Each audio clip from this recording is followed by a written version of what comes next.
Good evening and welcome back to another episode of Please Call Me Crazy, brought to you by Free People Radio and powered by our favorite sponsor, Tireget.com. That's Tireget.com. You all have to buy tires from somebody. You might as well buy them from us and help fund the movement, help support the movement. We believe in the freedom of movement, and that's exactly what the establishment wants to take from you now.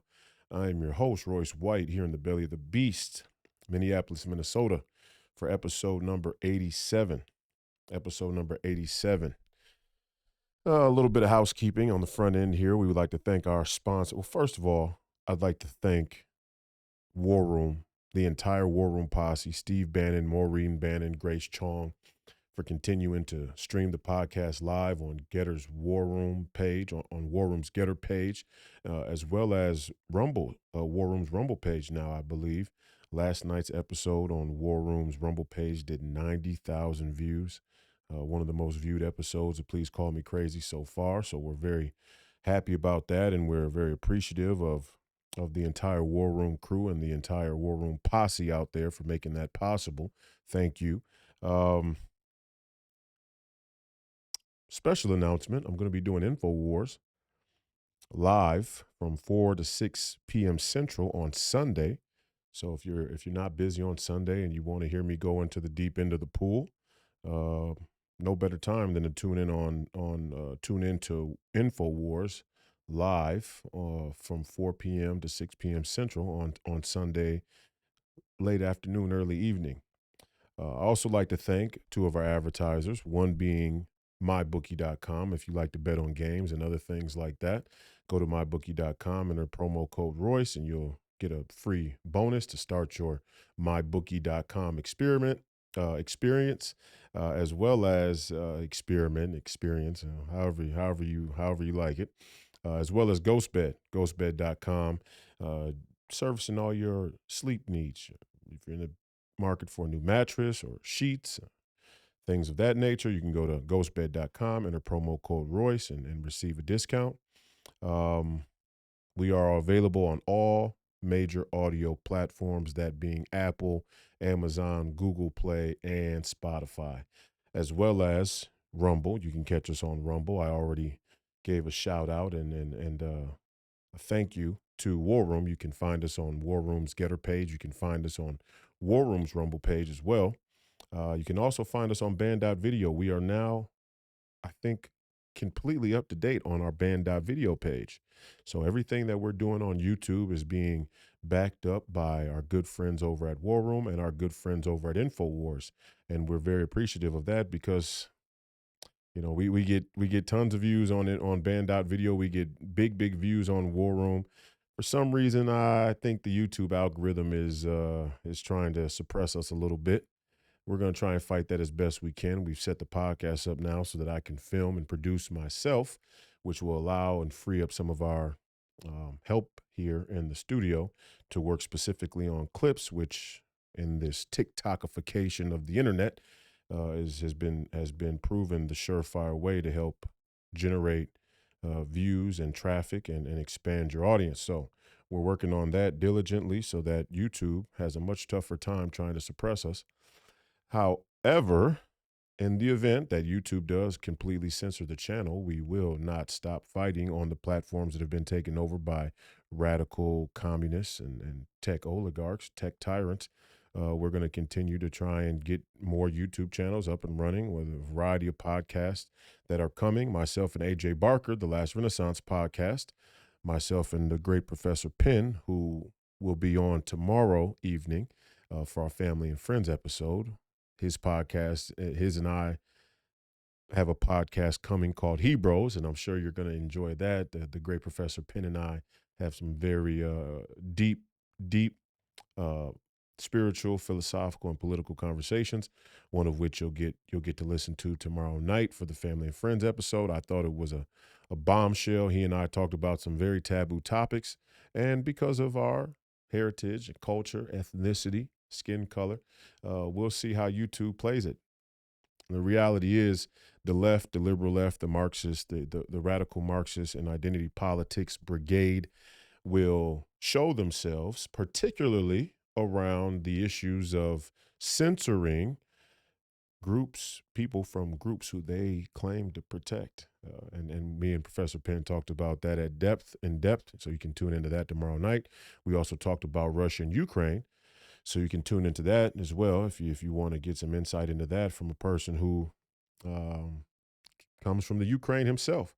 And has that lived experience from the culture there in that area, which is and has been a tinderbox for a long time, going all the way back to the 1800s when Great Britain invaded Russia.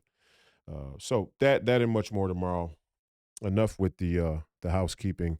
We appreciate your viewership and your listenership today and in the future. I'm thankful for everybody who tunes into the podcast. I'm thankful for all the new subscribers. I'm thankful for all the people who listen on the audio platform. I hope as we've come along here in this first 100 or so episodes, that we've addressed your concerns and your needs as far as the production. I know sound was an issue. I'm very particular and meticulous myself with the vision of the podcast. So at different times, color and lighting and all those things were an issue. I think we found a sweet spot with many of those things, still working out little details, and there are still mistakes that happen just as price you pay in production. But all in all, I think we're getting pretty sharp and honed in on the process, and this is going to be a very long process. We don't plan to be here for a short time. So please give us your feedback, anything that you notice. Please, if you have a problem with the sound, please try turning the sound up all the way, and seeing if that helps address your sound needs. If you're listening to the podcast somewhere that's loud, a noisy room, it's going to be very difficult to hear. We I don't think that there's any um, podcast production setup that I've seen that can sustain a good quality of sound while also being able to push the threshold of volume to a level that would allow you to be able to hear in a room where there are other things happening, significant noise within that room. And I know a lot of people listening in the car, in the vehicle. Some guys listen while they're driving their rig, and we got a big trucker audience and that listens late at night. I'm sure with War Room, because I'm sometimes on there late in the evening. Um, Gonna be difficult. I mean, and we're trying to figure that out. We did, these are industry standard mics, the Shure mics. The problem is, the marriage between the audio interface, which we have the best audio interface that money can buy, quite frankly, and we have a little attachment on these microphones called cloud lifters that put 25 dBs worth of gain on it before it ever even hits uh, the mixer there. So we're doing everything we can, and I think the sound has been good as of late. Please drop a comment. Let us know if you like the sound, if you think the sound is loud enough. But do realize that you may have to turn the volume all the way up in order to hear the podcast at a reasonable level. Um, I hope you enjoyed yesterday's episode. I certainly enjoyed filming it. Didn't really feel like myself yesterday, though. I'm going to be honest, and I apologize. As a podcaster or somebody in production or broadcasting, you always have those days where your mind is other places. And I don't mean to say that the things that I said in the podcast yesterday weren't insightful, because I thought they were really insightful. But sometimes you're 100% there, and sometimes you're somewhere else, and um, I think a lot of what's going on in the country today is disturbing me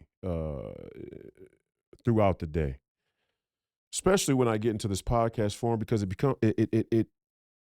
it gets very difficult to try and figure out, especially when you're talking to a digital audience, right?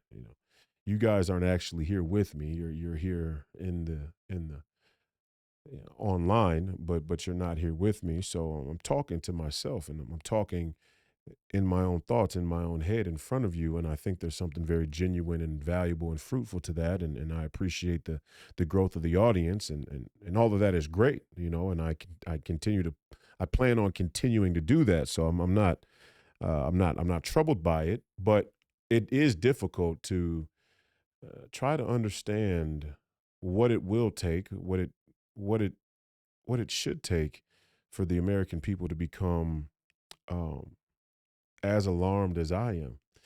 And some people would call me an alarmist. Certainly, the brass, the power structure of the Republican Party, certainly here in the great state of Minnesota, would call me somewhat of an alarmist or an extremist. In fact, one of our RNC committeemen, Randy Sutter, Randy Sutter is one of the three RNC committeemen here in the state of Minnesota, even went so far as to say that I'm a physical threat to people in the Republican Party because I'm a conspiracy theorist. I'm an extremist, and I don't view myself as being that extreme. Now, am I afraid to defend my views with a lot of passion and conviction? Absolutely not. Am I afraid to fly off the handle and use profanity? Absolutely not. And if need be, am I afraid of any physical confrontations? Absolutely not. But I'm a fairly reasonable and amenable person. Um, but we're coming to a point in time in this country where things have reached a tipping point. And again, I've said in the podcast before, yes, you could say that things have reached a tipping point at many different times, and that this is the accumulation or the culmination of many tipping points where we didn't rise up, and we didn't show up, we didn't meet the requirements of the moment throughout history, and preserve what it is to be an American citizen, and or to be a Christian, or to be a man, or to be a woman, or to be a family, or a community, or an elected official, or the captain of an industry, or a person with a voice in the public square, a public figure, mm, a priest. I mean, you could go down the list. We are flawed. We are flawed. We have many failures, and nobody is exempt from that. Certainly not me. But I do feel a certain sense of urgency with what we're seeing in the country right now, and so it becomes hard to figure out how to come and speak to you day after day, and convey the level of danger that you all are in. We all are in, but certainly you all are in. It's a danger that I know well, which is why I'm even here doing it in the first place. And um, that's tough. That's tough. But here we are. We're trucking along. And some days I'm going to come in and be so hot and emotional and passionate about something. I'm going to go off and scream, and it's going to be hard to even sit here and listen because the mic can only take so much value before things start to crack. And then there are going to be days where I just come in and vent, you know, Diary of a Mad Black Man. I don't mean to make a pun with Tyler Perry's movie. Tyler Perry had a hit black cinema film that stemmed from a number of very, very popular plays, stage plays, and one of them was The Diary of a Mad Black Woman, which kind of ironically symbolizes one of the great plights of our American culture, to say the very least. But Diary of a Mad Black Man. Some days I just come in and want to talk with you, the audience, and have a conversation with you. And I hope you enjoy that. And most of all, I hope that as I continue to progress through my political career, for lack of a better term, or my political pursuits, that you come to appreciate. I'm not like any other candidate, that's for sure. I'm not trying to hide who I am, and I'm certainly not trying to hide what I think, and I'm not trying to hide the way I think, the process with which I think, which is why when myself and the trusted people who are around me sat down to discuss the importance or the desire to have a podcast, that was number one on the list for me. Is that I want anybody and everybody who would like to follow me, who would like to be a fan, who would like to support my candidacy or any campaigns I'm a part of, or whatever, follow my career with the big three and in sports or in MMA. Anybody who wants to follow me, I want to give them a place where they could come and learn about the way that I think, the process with which I think, become familiar with it, because I'm not hiding it. And I think anybody who aspires to be a leader of people, a leader of men, a leader of young men, leader of culture should not hide themselves from the people that they want to lead. They shouldn't have these carefully crafted speeches. They shouldn't have these carefully curated lives where the people who follow them only get to see what some select group of people allow them to see about that individual. All of that has brought us to the place we are today. And to start off today, I would like to talk about something I came across, something that came across my desk that I'm very, very interested in dealing with here and now. And it was Larry Elder and Charlemagne. Charlemagne is a very prominent radio personality on a station or a program called The Breakfast Club for black people in the hip hop culture or black community across the country has become a very, very, very influential radio platform out of New York City. And it's had any number of A-list celebrities on it um, over the years. And they've built a very big audience and they have a very big machine behind them. And recently they brought Larry Elder on. I think it was about 7 days ago. Many of you are familiar with this interview. If you're not, you should go and watch it. But they brought Larry Elder on to talk about his presidential candidacy and really try to ambush him with what has become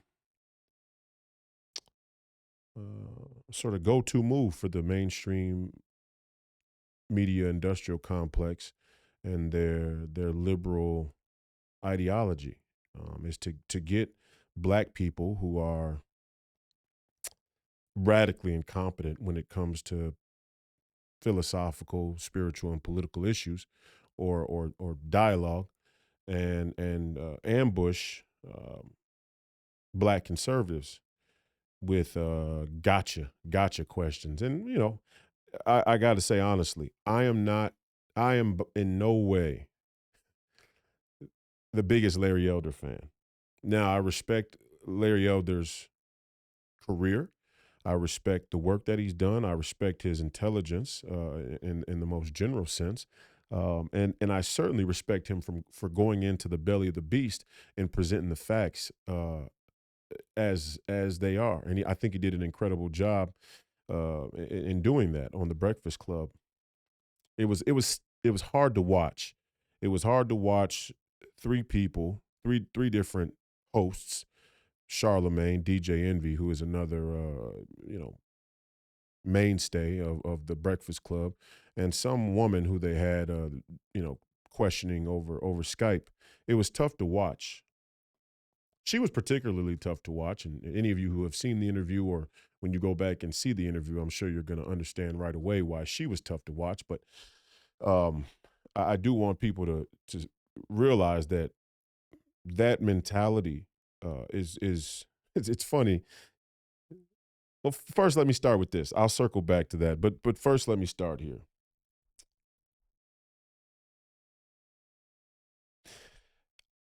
I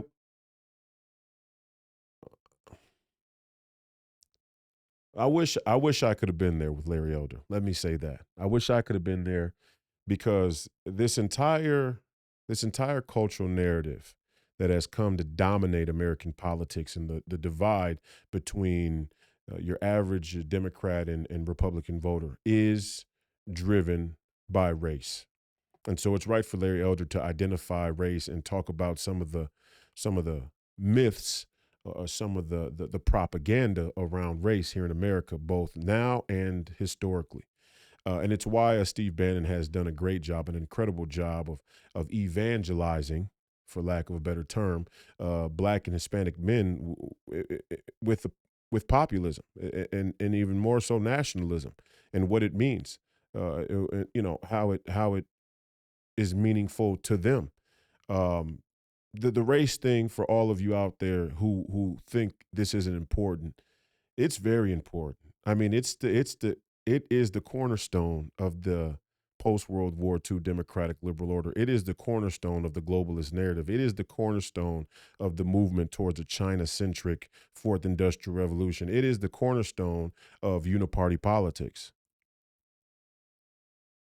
Black people in this country and the history of black people in this country, be it actual history or embellished history or rewritten history. That history of black people is the cornerstone upon which this entire globalist agenda is being executed.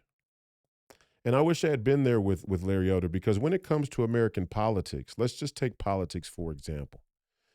Let's just use politics, party politics, Democrats and Republicans. Let's just use that for example. Now, on the show, you've seen me say many times before, there are no more Democrats and Republicans. There are only nationalists and globalists. Well, nationalism is a dirty word. It's synonymous with fascism, which really isn't true, but certainly the mainstream establishment has done well to promote nationalism or propagandize the word nationalism as some dirty dog whistle for Nazism and fascism, which is completely ridiculous. I'm going to talk about that in a moment. But I believe that we are now in a nationalist versus globalist political landscape.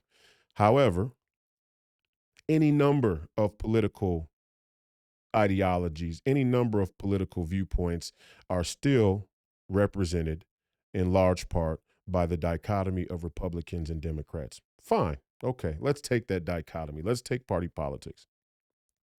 And if it had been me with Larry Elder at the Breakfast Club and I had been talking to Charlemagne, who's a fucking sellout, or DJ Envy, who's another fucking sellout, and this black woman, she's the sine qua non of the whole deal.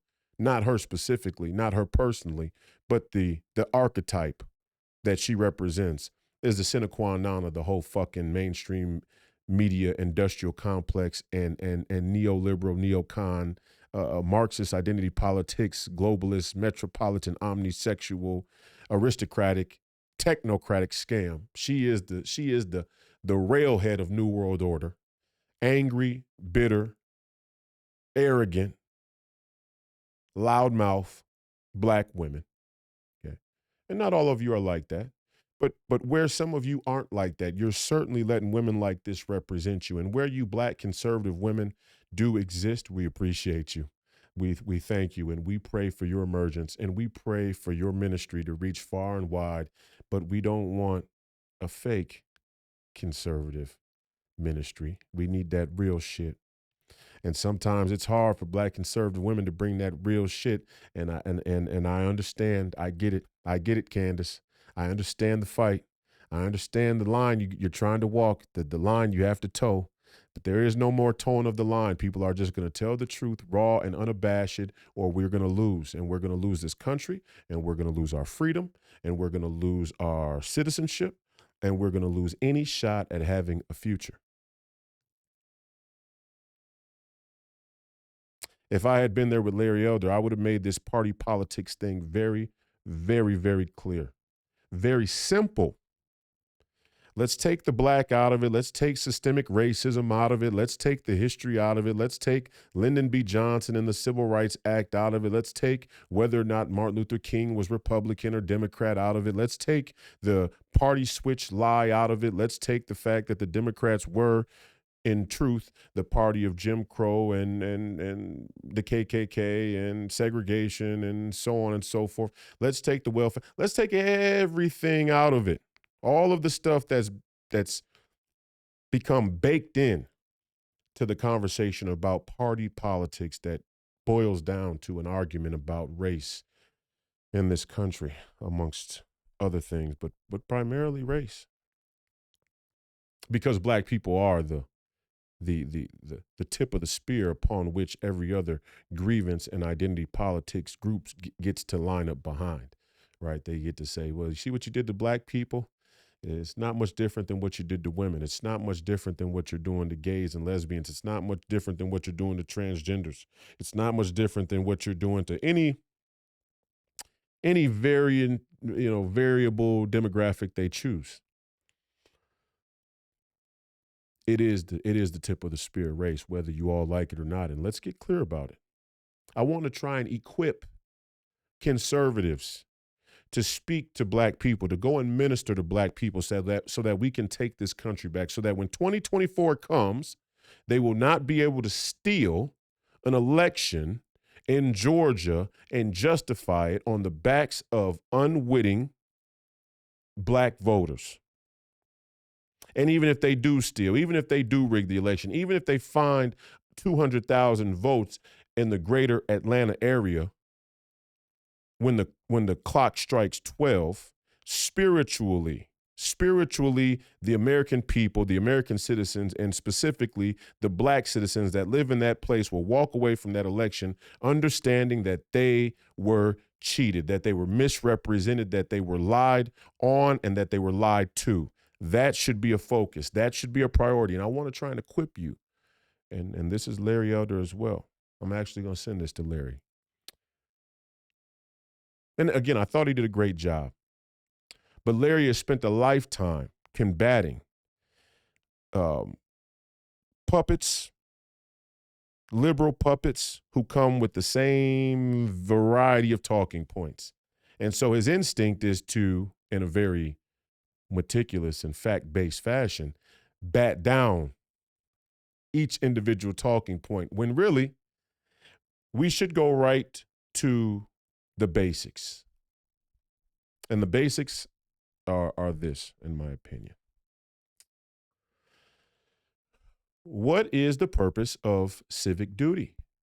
What is the purpose of civil participation? What does it mean to be a citizen? What is being a citizen? Being a citizen is representing yourself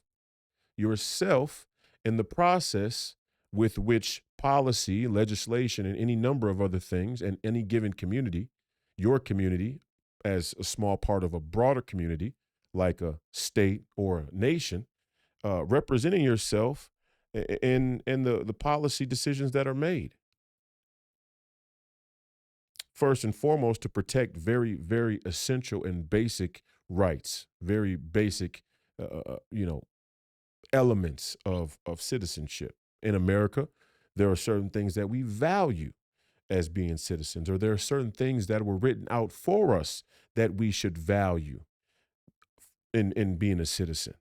Basic things like freedom, right? Freedom, liberty, safety, security, the basics, okay?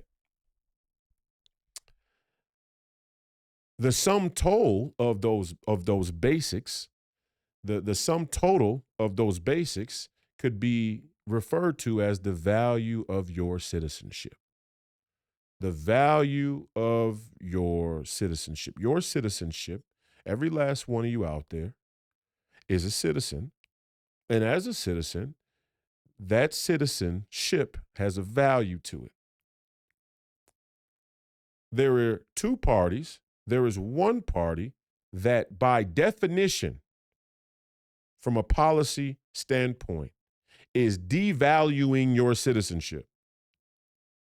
There is another party in with which there is a knockdown, an all-out knockdown brawl to control the politics of the party to restore the value of your citizenship. The Democrat Party, without going into all the minutia, without going into all the bullshit about who did what, when, where, who said when, why, how, without going into all that bullshit, the Democrat Party is devaluing your citizenship. There are two significant ways in which citizenship is devalued for Americans by America's system of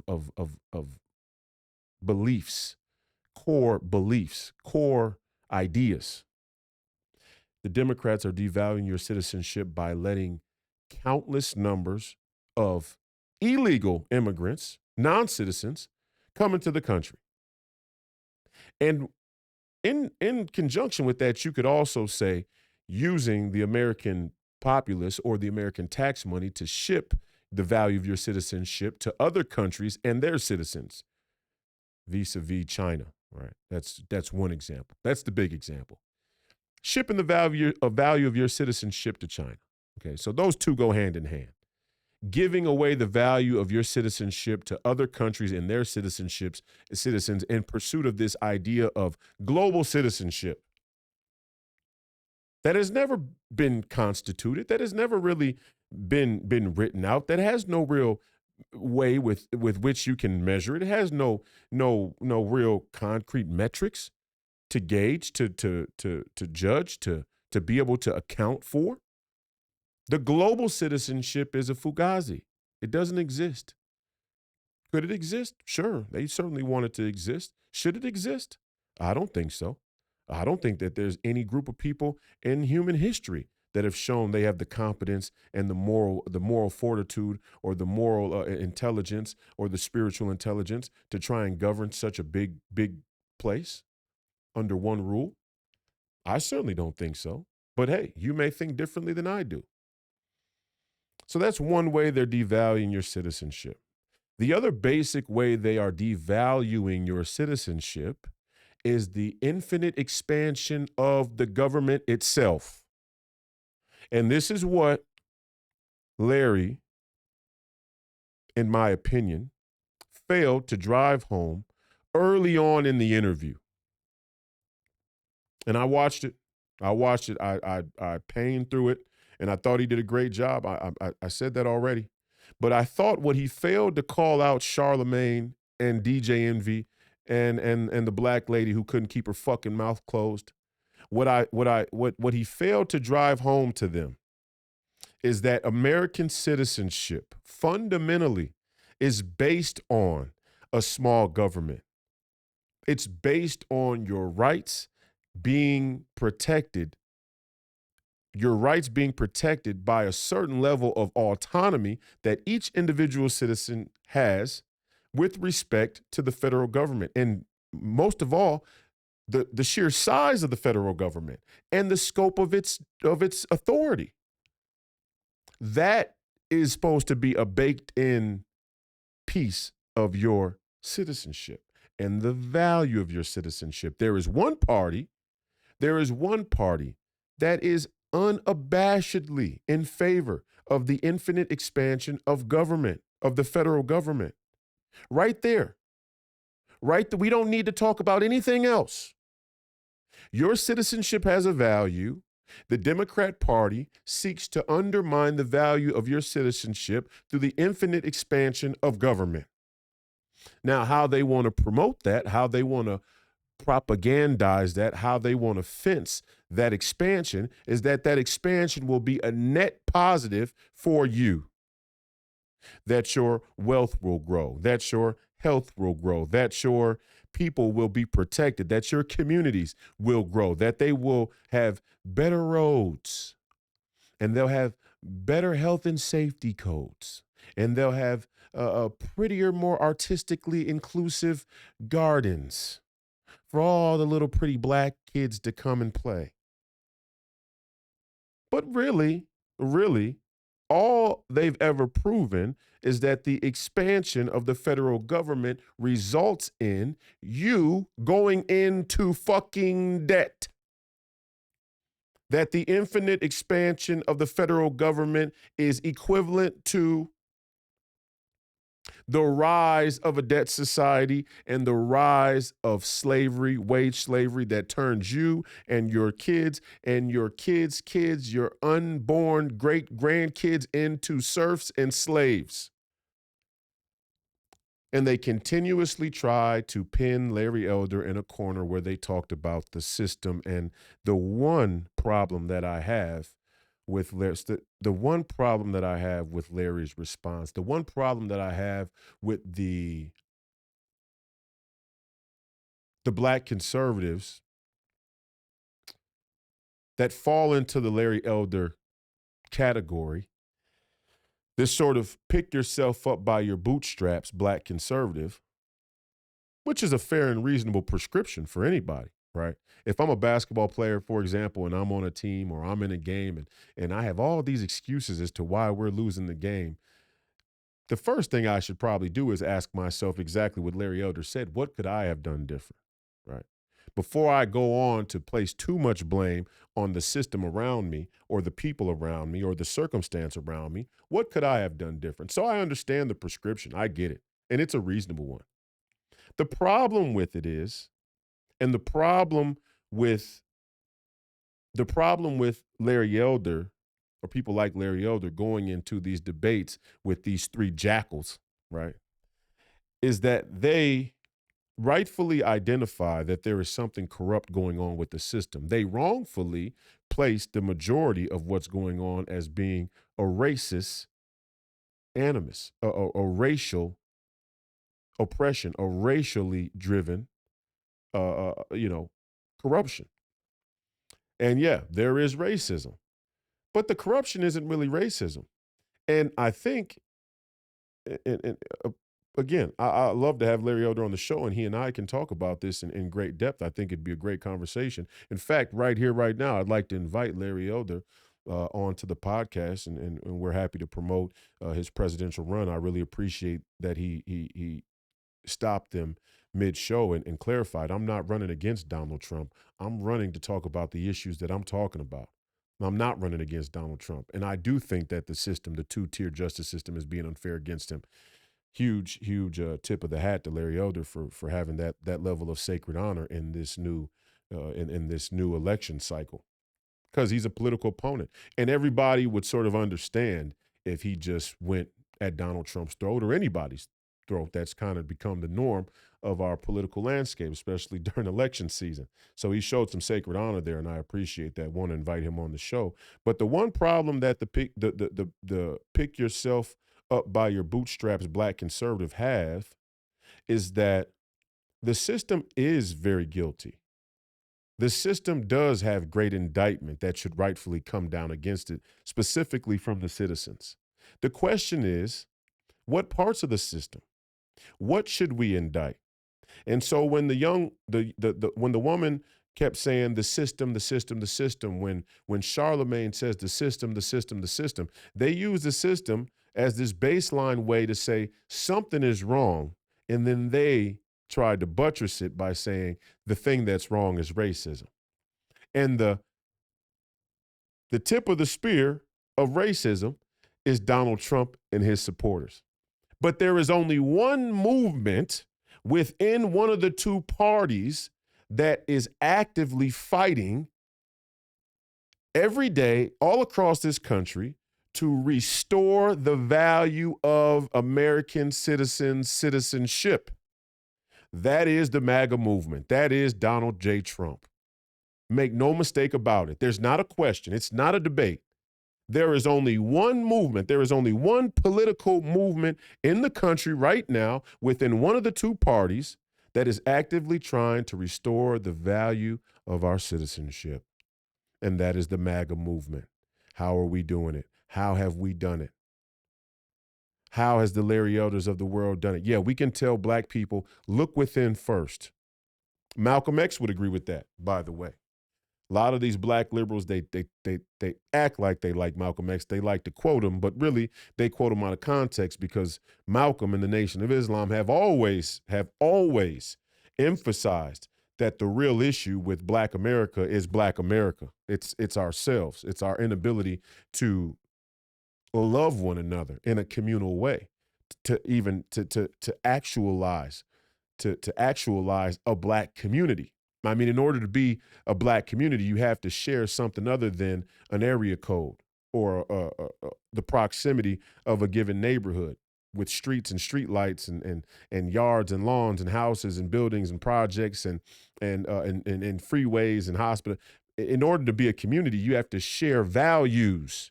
You have to share beliefs. You have to share goals. You have to share an economic prosperity. That's what it means to be a community. And you could make a great argument, as Larry Elder so eloquently put it, given the statistics, there isn't a black community. There isn't a black community all across the country. There is a place where black people live that is often in chaos, that is often in turmoil, that is often plagued and terrorized by none other than black people against themselves. That is a fact. What isn't a fact is that the system that presides over that circumstance is without culpability. That is not a fact. The system has plenty of guilt. The question is, what system? And in fact, it is a fact that the status quo establishment that all three vultures who surrounded Larry Elder vote for, shill for, promote for, support, the system that they participate in is that system. Unequivocally, the Democrat Party is the default party of the infinite expansion of government that wants to shrink the value of your citizenship and make you so little that there's no way you can represent yourself in their grandiosity.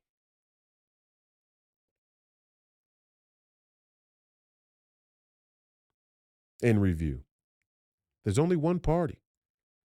There is only one party. There is only one party in the two-party system that defaults to a position of infinitely expanding the federal government.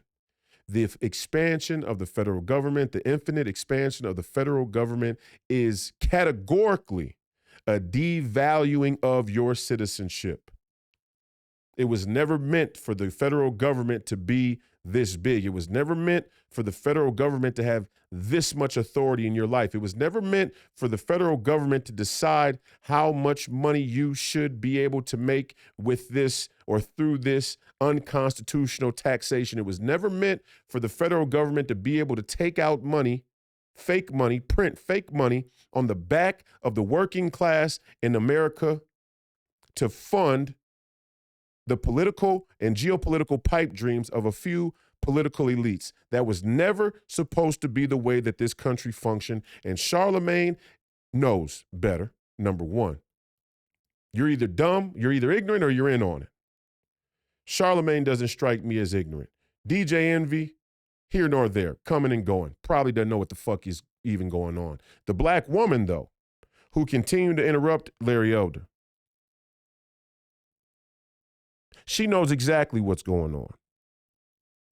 She knows exactly what's going on, and she knows exactly what her role is. Her role is to interrupt the black man every time he wants to present a sane and logical argument about what's going on in our community and what's going on in this country. And I'm so happy that as I look through the YouTube comments that people are getting wise. And when I look over to see who it is that's leaving the comment, it's starting to be black people more and more. I'm so proud. I'm so proud that black people are starting to wake up, but we got to kick it into another gear. We have to minister. We have to minister far and wide to turn the corner on this political scam right here before this 2024 election, because if we allow the Democrats to bastardize, to undermine the meaning of community with the grandiosity of their federal government, we will lose everything we fought for. And yeah, black people have fought. We have fought. We have fought the history of this country. Nobody can deny it. Nobody can deny that. Nobody with any sense could deny that, would deny that. What Uncle Larry is trying to tell you, and I have an uncle named Larry, so I mean, I'm just saying that, sort of tongue in cheek, but Larry is a 70-year-old man. He could be your uncle. He could be your grandfather. What Uncle Larry is saying is, when I come to the gym, it doesn't matter what the circumstances are. The floor could be dusty. The ball could not have enough air in it. The other team could have 5 players who are all 7 foot, right? The other team's coach could tell the players that they need to foul me every time the ref's not looking. The ref could not see it. You could have 3 refs who don't know their whistle from their asshole that day. All those things could happen. You still have to find a way to win the game. Or you could always choose not to play the game. And what I think he's really saying, but failed to say straight up, is for all the black people who complain about the way that the system is run, they have not yet renounced that system. They have not yet decided we are not going to play the game. In fact, we have become the cornerstone upon which the game is played.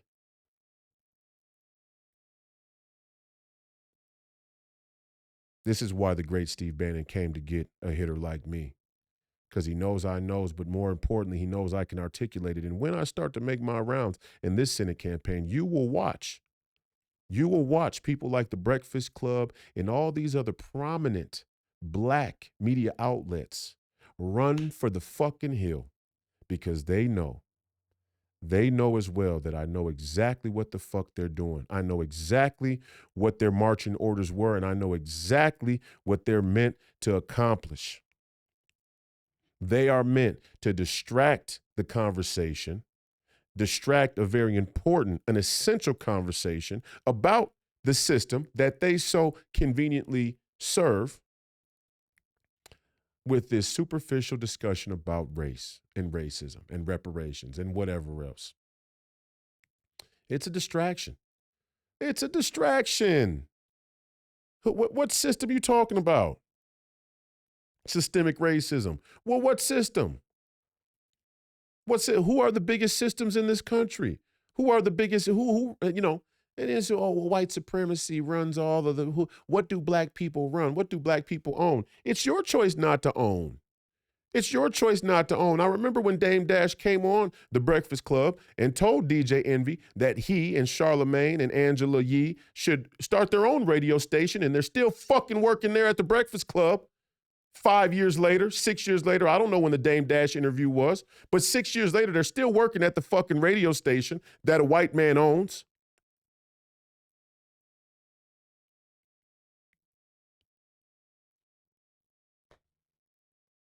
I'm just keeping it real, okay? Yeah, the system has plenty, and my criticism of Larry and many of the pick yourself up by your bootstraps black conservatives is we don't want to protect the corrupt status quo. In calling out the bullshit from the charlatans like Charlemagne, we don't want to protect and safeguard the corrupt status quo, because we're at a point in time in this country where the people do need to rise up against the corruption of the system. The question is which parts and how so? How do we rise up and against who? There is a systemic injustice being done against the American people. The fact remains that systemic injustice, that the oppression being done to the American people is not exclusive to black people. And in this way, they've brainwashed the conservatives and the right wing to become the controlled opposition when we go, stop your whining, stop complaining, stop, and again, this is the same thing I said about Candace. You're not oppressed. You're not oppressed. You're not oppressed. If you were oppressed, you wouldn't have time to be out and protesting. People who are oppressed in third world countries, they don't have time to protest because they have to survive. That's not a level of citizenship that was ever supposed to be meant for American citizens. It's not a citizenship we should ever, ever accept. It's not a citizenship we should ever, ever accept. That's not what America was meant to be. It's not what America's supposed to be. It's not what America has the resources to be, has the potential to be. No, the American people should be pissed the fuck off. But it shouldn't be bound to black people. And when we tell black people that they shouldn't be pissed off or that they should stop complaining, what we're really telling all American people through them is that none of you should be complaining. And I have a problem with that. I have a problem with that. No, there is a complaint. There is a grievance that black people rightfully have. It just so happens they don't yet know how to articulate it. They don't see the whole field of play. They don't see the whole picture. Because if they did, they would understand that the grievance that they rightfully have is the grievance of the farmer down the road. Might be a little far down the road, yeah, but it's the same fucking grievance. The proximity that black people are plagued by with the eyes with what they can see with their eyes, with what they can hear with their ears, the proximity problem of black people is actually the same proximity problem of the farmer.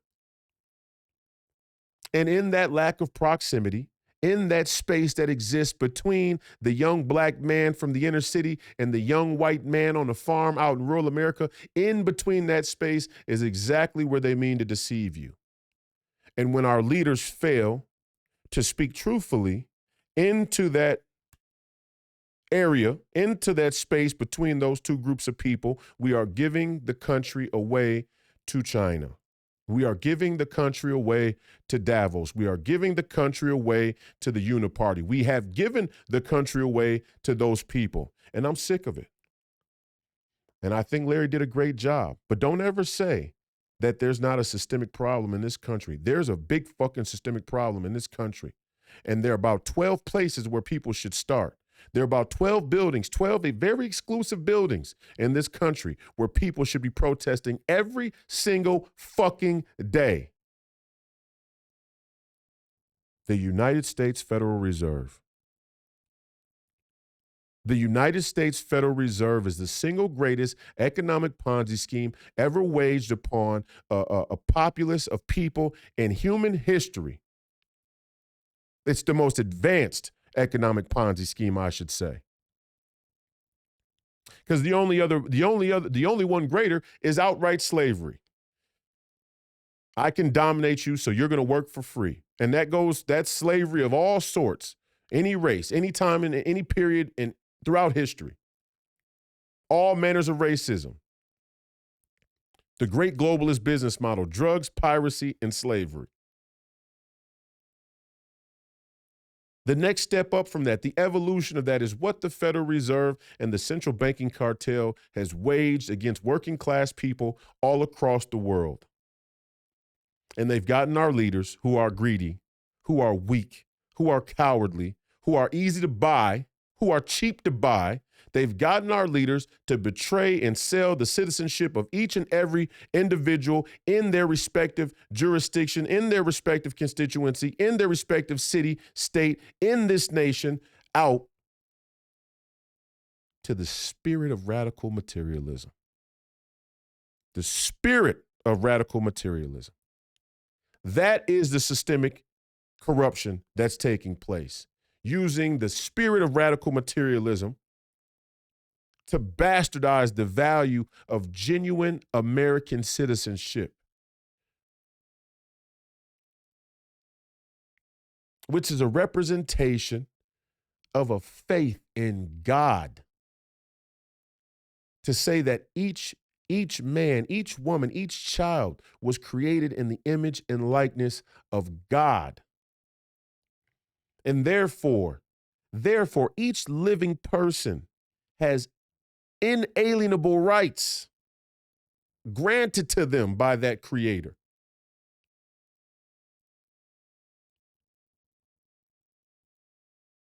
That's the value of citizenship. Self-governance. You were meant to govern yourself. Does that mean that the federal government needs to be abolished completely? No. No, of course not. Of course the federal government should be in charge of the nation's borders. It's a big fucking country. It's a huge country. And we maybe should expand the borders. And next week I'm going to talk about Canada and Mexico and the prospects of North America in what is going to break out into World War III. A land grab. The great land grab.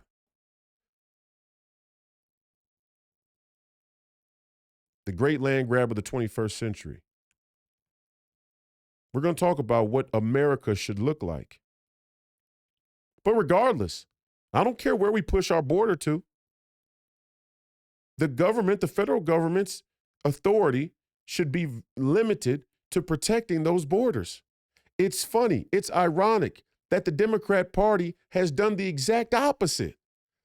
They want to be involved in every single little facet of your life. Every single little thing you do is to be bastardized or infantilized by the federal government. Yet they leave the one fucking job that is rightful for them to have completely unmanned, completely unguarded. The border. Our borders are wide open to economic predators, and our border are wide open to illegal immigrants. And they're happy about it. And Charlemagne, you sellout motherfucker, you had the audacity to try and ask Larry Elder if people with fathers have a less likely chance to end up in jail, then why did Rudy Giuliani and Donald Trump and all of those guys end up in jail? Like you don't know the difference between being indicted and being convicted. And like you don't know, and even more so, isn't it ironic? Isn't it strange that people who talk about systemic racism or systemic injustice or the whole system is guilty as hell are willing to shill on behalf of the legal system, legal corruption, the justice system, when it benefits their political ideology? First of all, Donald Trump isn't in jail. He was indicted, and it was a hyper-political banana republic kangaroo court indictment to begin with. And he's not in jail. He's been indicted. He's been indicted 4 other times. He was impeached twice. They didn't remove him for a reason. And now he's been indicted. And he's probably not going to go to jail on the indictments, to be quite honest. Because they're not legitimate. But even if he was convicted, what the fuck does that have to? Why would that be a final determination of how we should judge him morally?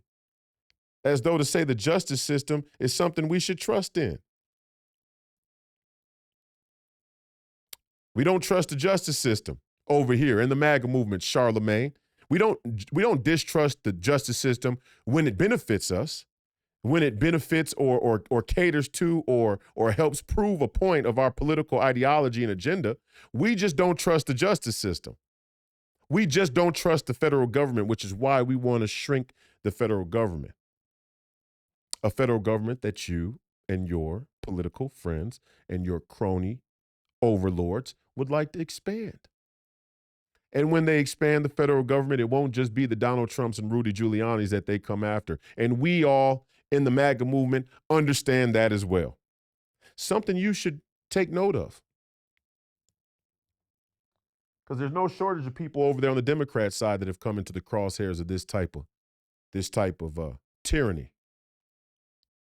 Now, do I know their guilt or innocence? No, I wasn't there.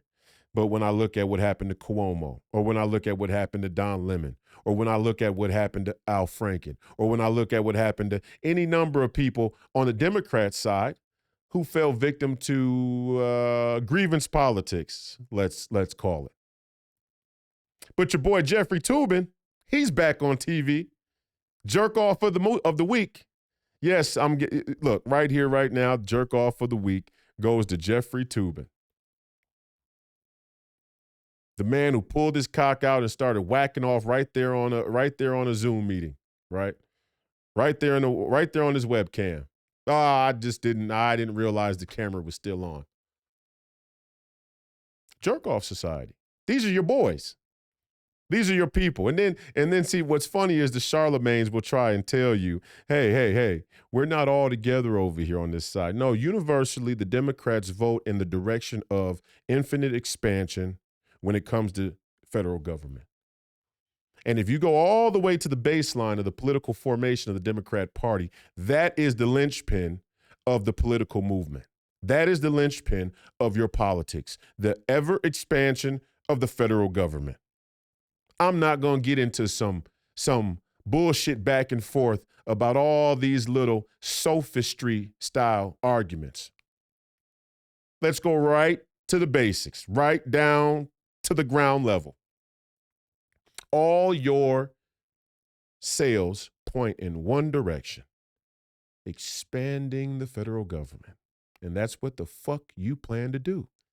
And none of us black conservatives over here on this side, none of us, especially none with a ball sack as big as mine, would ever follow you fucking morons into the tyranny of a global police state, of a global medical police state.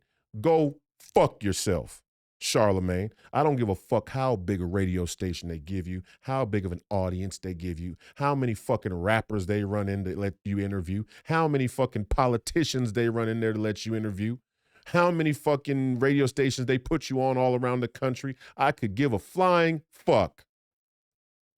There is not 1 inch of my existence that would follow you fucking Finocchios into a global, tyrannical, medical, technocratic police state.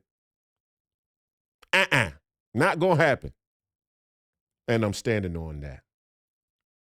And I'm standing on that just like Malcolm would, just like Martin would, just like Fred would, just like the great Thomas Sowell would. Oh, there's a lot of great black leaders. There's a lot of great black leaders that would call bullshit on this whole scam y'all got running. And you like to. This is another move they like to do. They like to keep us suspended in the 1960s. They like to keep us morally and philosophically and intellectually and spiritually suspended in the 1960s. A time where the racial animus was much, much different than it is today. And the plans and the agendas of the establishment were in a much, much different phase than they are right now. Not me. Not me. I'm not going. Sorry. Sorry. Sorry, I'm not sorry. Fuck you. Fuck you, Charlemagne. Go fuck yourself. And everybody there at the Breakfast Club can go fuck themselves too. I don't want to come on your show. When I go to run for president, I don't want to come on your show. You see this? This is my show. And on my show, I control the conversation. I control the dynamic of the conversation. You can't bring no black woman in via Zoom to ambush me. Fuck her. Fuck her. Fuck you. Fuck Envy. The whole lot of you. You fucking morons are sellouts. You go over there, you keep caucusing with the Democrats. You get ready for the dildo throne. Use your phone number as your gulag tag. Because that's what you're going to get. That's exactly what you're going to get. You're going to get a 10-digit number. You're going to get a 10-digit number, and when you don't dance the way the CCP says you should dance, the dildo throne you get ain't going to be the dildo throne you want. But I don't know. Some kinky freak boy motherfuckers. Maybe you will like that shit. I don't know. I'm not going with you. And I want to say this again. When we get down to the bottom of the politics, when we get down to the ground level of the two-party platforms, it's very, very simple. There is one party that always votes for the expansion of the federal government. There's one party who is in a full-blown civil war within the party to restore the value of citizenship. Part of which means to shrink the federal government so it doesn't bastardize and undermine the meaning of community and the autonomy of the individual. That would be the MAGA movement within the Republican Party. And yeah, the Republican Party is split 50-50. And yeah, 50% of them are Nikki Haley Republicans, or they're Ron DeSanctimonious Republicans, or they're Chris fucking Christie Republicans. Sure, absolutely. Yeah, we know. We all of you over there that criticize the Republican Party as a whole, you never want to get specific. We know the Republicans who are fucked up. We know the Republicans who we don't want to associate with. We know the Republicans that are giving the Republican Party a bad name. They and you are often in cahoots. In fact, they and you are the uniparty that performs on camera with the WWE politics to make the entire American public think that they actually disagree with one another. And they pick any number of cultural wedge issues, like race, for example, to put on that facade, when really they want to steal all your money. And they have stole all your money. $32 trillion fucking dollars worth, Charlemagne, dipshit. You want to talk about systemic racism, you want to talk about systemic injustice or economic oppression. How about running up a fucking tab on the American working class, which includes black people? How about putting black citizens, great-grandchildren in debt without their fucking consent? Oh, I'm sorry, I shouldn't say without your consent, because it is with their consent. Every time they vote fucking Democrat, they're voting to put their great-grandkids in fucking debt.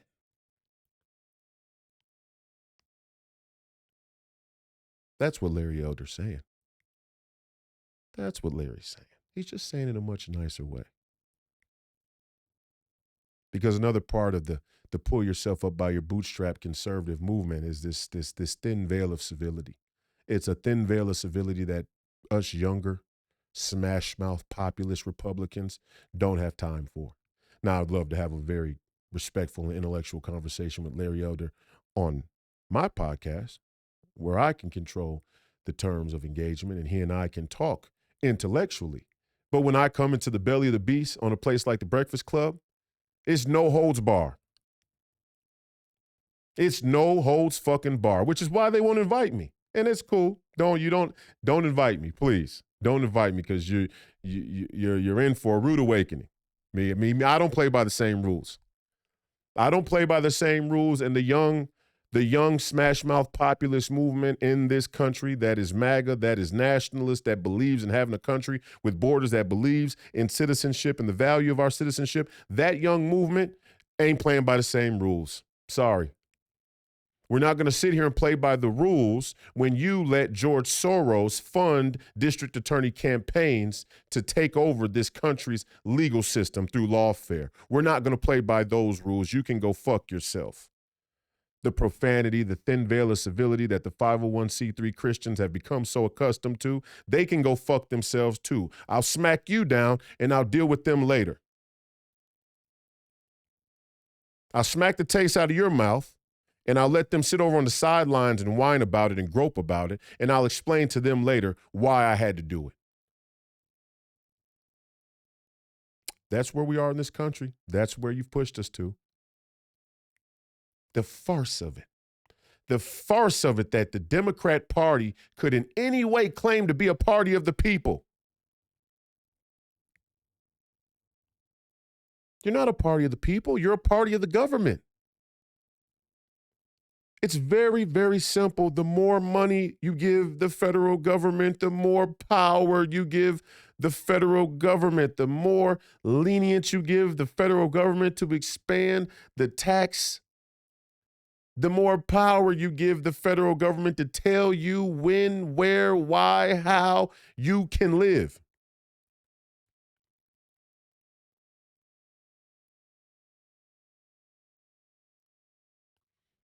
I don't trust the federal government with any fucking thing. I don't trust the federal government with a single fucking thing, especially not this federal government. Especially not this. Jeffrey Toobin, sure, he's a TV personality, but he would just as soon be a politician. All these politicians are corrupt as hell. I mean, they call DC a swamp for a reason, and it's easy to buy. Everybody, see, and the real scam of the Uniparty, is to present American politics, the American political landscape, as this clash of ideas. It's not a clash of ideas. It's a theater. It's a theater of conflict to distract people so they can get rich. All these politicians coming into office worth $100 grand, couple $100,000, they're leaving office worth $100 million, $10 million, $50 million. On paper, who knows what they got, in the cut? Who knows what they got offshore? Who knows what they got in secret, hidden? All these politicians getting rich. How do you think they're getting rich? It's a self-fulfilling prophecy. We know the answer. The answer is lobbying. Charlemagne, who are the lobbyists? They're the same corporations you work for. The motherfuckers who own the radio station. Who do you think you're fooling? You fooling the citizens of New York City that ride around or walk around listening to you talk about a bunch of fucking gossip all day? The people who accept that type of entertainment because they were intentionally educated to not read past a 5th grade reading level?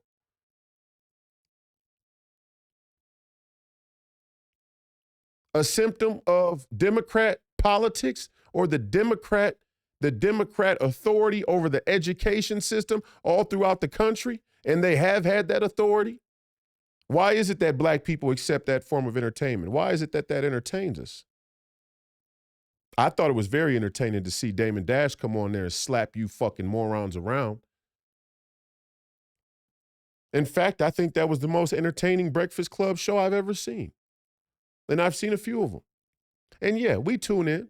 We tune in because very talented people are always entertaining. And to hear the way that very talented people think is always entertaining. But you three fucking buffoons as the backdrop are nothing more than that. They could put any three fucking people up there. Y'all don't see that?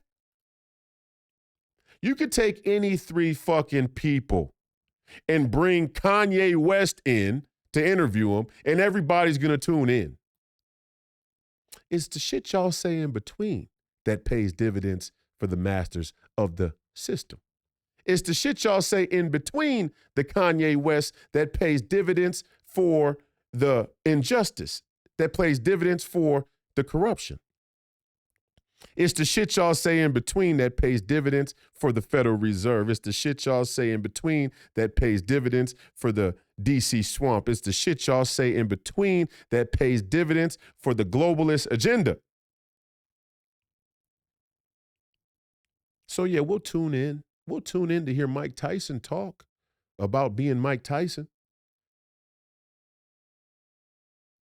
You know, the man was a phenom, a physical specimen, a physical athletic specimen. Of course, we'll tune in to hear the insights and to get an insight into the thought process of a Mike Tyson.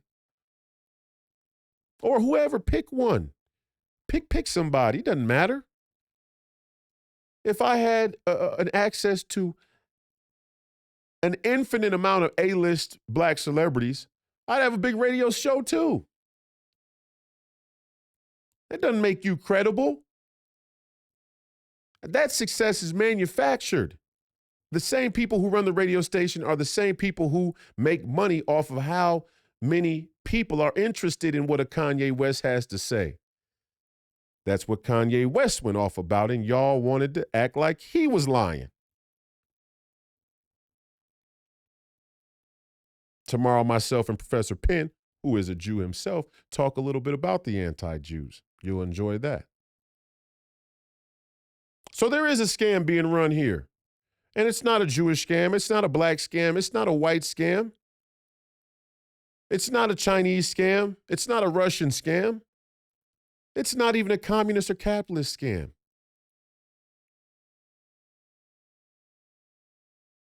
It's a scam of sellouts and Satanists. That's who the fuck you people are. People who don't have any faith, have no sacred honor, have no morals, have no values. People who are willing to sell out for their own advancement. That's what the scam is being run by. And all of you guys are shilling for it. You're shilling for it. You know, God bless Larry Elder. 70 years old, had the courage to fight back against all of this shit while the rise of the black conservative movement was still on its way. Stood in the breach, stood in the gap. Could he say some things better? Could he articulate some things better? Of course. Of course. But he stood in the breach while all you fucking Finocchios were out selling the entire kitchen sink.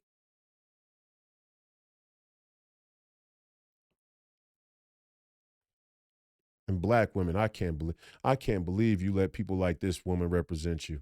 I mean, it is horrifying that you would let this woman represent you.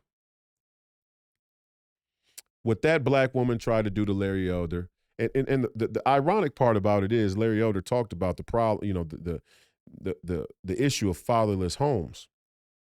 And he was very gracious, very, very gracious to black women in saying, hey, the government came in and incentivized you to get rid of the black father in order to receive welfare. Then I thought he was gracious to black women, and I thought he sort of defended Lyndon B. Johnson in the interview. I didn't like that. Because to say that Lyndon B. Johnson didn't do it intentionally is absolutely incorrect. There's no evidence. In fact, when you look at when you look at the totality of results from the policies that came from a person like Lyndon B. Johnson and that entire movement that circled a civil rights grievance, Many of those politicians knew exactly what the fuck they were doing. To think otherwise is to underestimate the level of malice, the level of nefariousness, the level of intelligence that we're up against in this country as the common man and the working class citizen. Absolutely, Lyndon B. Johnson knew what the fuck he was doing. Absolutely, he did. He did it intentionally. Prove me wrong. And I would challenge Larry Elder to prove us wrong. Show the evidence that Lyndon B. Johnson didn't do that intentionally, that Lyndon B. Johnson didn't create a welfare state with the explicit intent to bolster the Democrat Party politically through black people and the rise of a civil rights momentum. Prove it. Where is that evidence? Where is that evidence? I mean, I can only judge a person by what they do. I can look at the results and I can go back and infer the motive. And if Lyndon B. Johnson was an unknowing participant in a greater, more nefarious plan by, I don't know who, Satan, who were his advisors? Let's figure it out. I mean, there's a paper trail somewhere when it comes to that. Who's responsible for the welfare state? Gave too much pardon to Lyndon B. Johnson in that part of the interview. I didn't really like that. I didn't appreciate that. And because what it really is that they were trying to pin him in a corner where they said, hey, Lyndon B. Johnson, if you're saying the welfare state is a problem and that system is a problem, who was in charge of the system, who wrote the policies? And they were trying to infer that because he was white, that their point that this is white supremacy still holds. And in response to that, as a boomerang, which conservatives often fall in the trap of, Larry immediately went, oh, well, Lyndon B. Johnson didn't do it on purpose. The fuck he didn't do it on purpose. Absolutely he did it on purpose. That still doesn't mean that the problem is white supremacy.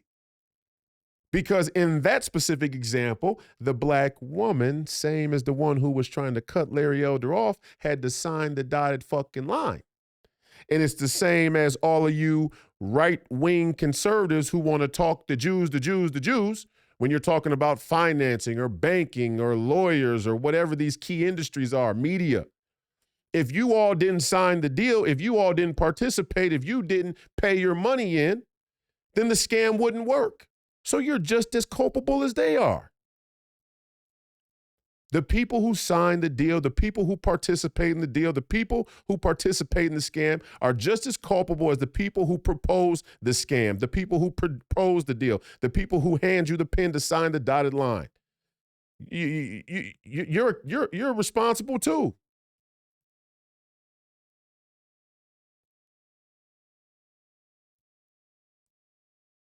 Marriage is insoluble. Insoluble. Having children even is supposed to be a bond that's somewhat insoluble. So if Lyndon B. Johnson came across every fucking home, every black home in America, and said, if you kick the black man out, we'll give you welfare money. We'll give you money. At that moment, black women across this country had the opportunity to stand up and say, fuck you. Fuck you, cocksucker. And they didn't. And there's a reason why they didn't. Because women, in general, psychologically, are more agreeable. They're more agreeable, which is why they're still agreeing with the scam today, which is why the black woman who tried to berate Larry Elder on the Breakfast Club is still knowingly shilling for the same system she says is racist. Everybody's racist in the system except the Democrat politicians who you vote for. Fuck you. I'm an independent. Fuck off. Fuck off. You're an independent. No, you're not. You're not a fucking independent. The entire black bourgeoisie Hollywood movement has been geared to call Donald Trump a racist and therefore, by default, romancing the vote of the black voter to vote Democrat.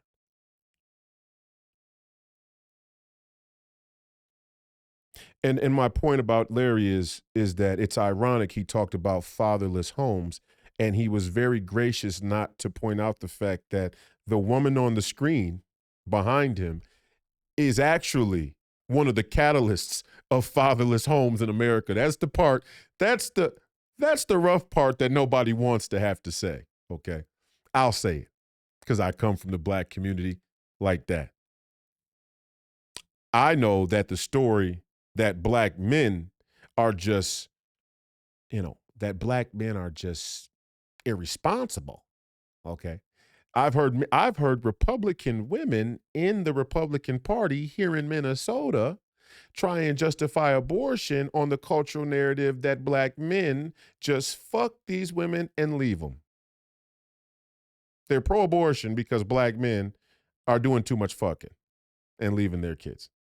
I know that part of the narrative is what people want to, they want to latch onto. But the real truth that nobody wants to say is that there are plenty of black men who have children with black women or with any women, and that the anti-family court system is the systemic issue with which women are rewarded for manipulation when it comes to the nuclear family. They are rewarded for manipulation when it comes to the nuclear family. And the black woman might be the MVP of the whole fucking scam. Oh, yeah. Oh, yeah. Oh, for sure. For sure, for sure. Yeah, oh, no. This ain't conjecture. This ain't a conspiracy theory. I know plenty of black women that use their children and the family court system as a cudgel against black men that they themselves ran out of the fucking house. Black men that wanted to have a family, black men that wanted to be a father, black men that wanted to be married, black men that wanted to have a nuclear family, black men that wanted to provide, black men that didn't want to be in the streets. I don't want to be a player no more. Shout out to Big Pun. Black men like that, although he was Puerto Rican. Ipso facto, it's close enough. Black men that wanted to be father figures, and they were run out of the home by black women who were loud and obnoxious and nasty and bitter and resentful, just like that black woman that tried to berate Larry Elder on the Breakfast Club. And once the black man was out the house, they had to double down on their shame, because that's what it really is. Because when you talk loud and say you don't need no man, following Gloria fucking Steinem, when you talk loud and say you don't need no man, it feels like it's true, right? You get, you hype. You hype. You want to be a part of the liberal white woman's fantasy, right? You hype. But then the black man leaves and the truth sinks in. The reality sinks in. The reality that the problems you had with that man aren't really much different than the problems you're going to have with any man. Because the problem really ain't them. It's more so you. Makes it kind of prophetic that Larry Elder said we need to look at us first. He's being gracious to you. He was being gracious to y'all, and I get it. I'm just not as gracious. I'm going to tell you the truth. Truth, hard truth, tough to hear. Cuts deep. Same black woman talking shit to Larry Elder is the same black woman that ran the black man out of the house only to then double, triple, and quadruple down on the scam, on the sellout by going back to the anti-family court and making it nearly impossible for that black man to do anything productive with his life through the tyranny of the court system that was predominantly informed by the ideology of the white liberal woman and her cuck fucking sidekicks. This has been another episode of Please Call Me Crazy, brought to you by Free People Radio and powered by our favorite sponsor, Tireget.com. That's Tireget.com. You have to buy tires from somebody. You might as well buy them from us. Help fund the movement. Help support the movement. We all believe in the freedom of movement, and that is exactly what they want to take from you now. I am your host, Royce White, here in the belly of the beast, Minneapolis, Minnesota. This was episode number 87. I hope you enjoyed. Please tune in tomorrow night. The great Professor Penn, subscribe to his podcast. We will be doing Family and Friends tomorrow night at the same time, 9 p.m. Central on YouTube, on Rumble, on all the major audio platforms. Please tune in 4 to 6 p.m. Central on Sunday for InfoWars, where I'm going to be hosting for 2 hours on the great InfoWars, the platform built and stewarded by none other than Alex Jones himself, the OG of the Truther movement. Please tune into War Room on Getter, on Rumble. We appreciate the War Room posse. We appreciate your viewership and your listenership now, today, and in the future. The fight continues. Don't die a jerk off. And as always, Godspeed.